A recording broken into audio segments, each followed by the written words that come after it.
रात के करीब 2:30 बज रहे होंगे।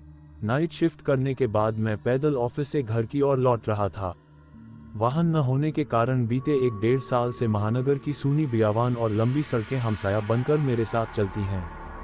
बाप रे, इतनी लंबी लंबी और भूतिया सड़कें खत्म होने का नाम ही नहीं लेती। बस चलती रहती हैं, रुकने का नाम ही नहीं लेती। कहीं ऐसा घनघोर अंधेरा कि पैर कहाँ पड़ रहे हैं पता ही न चले, तो कहीं खंभों की लाइट से फूटते सफेद झिलमिलाते प्रकाश में नहाती सड़कों की खूबसूरती देखते ही बनती है। रोजाना का रूटीन होने के कारण अब इन सूनी और अंधेरी सड़कों से डर नहीं लगता। इन्हीं सूने और बियावान रास्तों पर दिन भर इतना हैवी ट्रैफिक और चहल पहल रहती है कि एक कदम पैदल चलना भी दूभर हो जाए। मई की बेरहम गर्मी, माथे से चूता पसीना और ऐसे में अचानक हल्की हल्की ठंडी चलने लगे। माथे के पसीने से टकराती ठंडी हवा कितनी शीतलता प्रदान करती है। ऐसे में कौन बेवकूफ होगा जिसका मन गुनगुनाने को नहीं करेगा। गुनगुनाते हुआ मैं आगे बढ़ ही रहा था कि अचानक आंखें एक जगह पर जाकर ठिठक गईं। सड़क किनारे एक सभ्य सी अधेड़ महिला खड़ी दिखाई दी। करीब 100-125 फीट की दूरी रही होगी।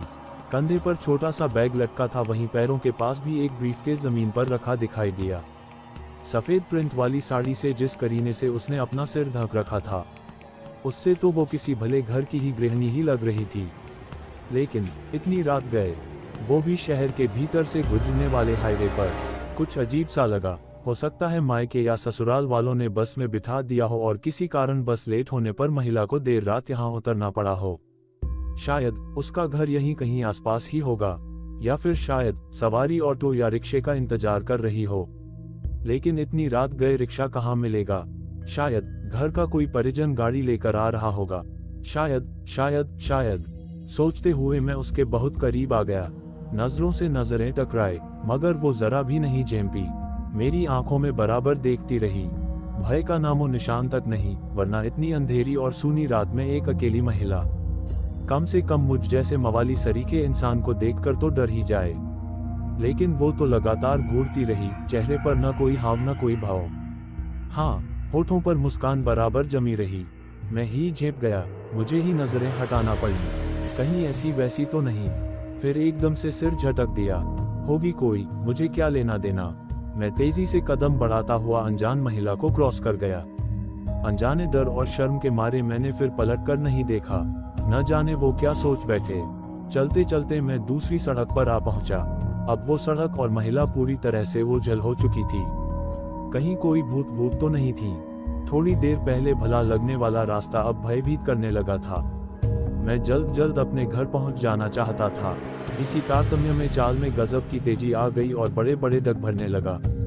करीब 1.25 किमी ही चला था कि अचानक मुंह से चीख से निकल गई। वो महिला करीब 100 गज दूर उसके सामने सड़क किनारे ठीक उसी ढंग से खड़ी दिखाई दी। कंधे पर बैग और जमीन पर ब्रीफकेस। ये कब यहाँ आ गई? एक ही रास्ता तो है। न कोई गाड़ी निकली और न ही वह पैदल दौड़ती हुई मुझसे आगे निकल गई। मेरा पूरा शरीर मारे डर के पसीने से तरबतर हो गया। लगा कि आज की रात आखिरी रात है। वो भूतिया औरत कुछ देर में मुझे चबा चबा कर खा जाएगी। मैं बेतहाशा भागा, इतनी तेज कि पता ही नहीं चला कि वो औरत कब पीछे रह गई। भागता रहा और सीधे घर पर जाकर ही रुका। सांसें दौड़नी सी चल रही थीं। घर के बाहर ही कुछ पल खड़ा रहकर अपनी सांसों पर कंट्रोल किया। अगले दिन शाम करीब 5 बजे ऑफिस पहुंच गया। एक बुजुर्ग कर्मचारी को रात का सारा घटनाक्रम सुना डाला। हंसते हुए बोले, नूर चचा, अरे कहीं बूचखाने के पास की बात नहीं कर रहा? बूचखाना? मैं बुदबुदाया। हाँ, बूचखाना, स्लाटर हाउस, जहाँ जानवर करते हैं। बेटा, वो सड़क बहुत खतरनाक है। बहुत हादसे होते हैं वहाँ। तेज रफ्तार बड़ी गाड़ियों ने बहुत सारे लोगों को कुचला है।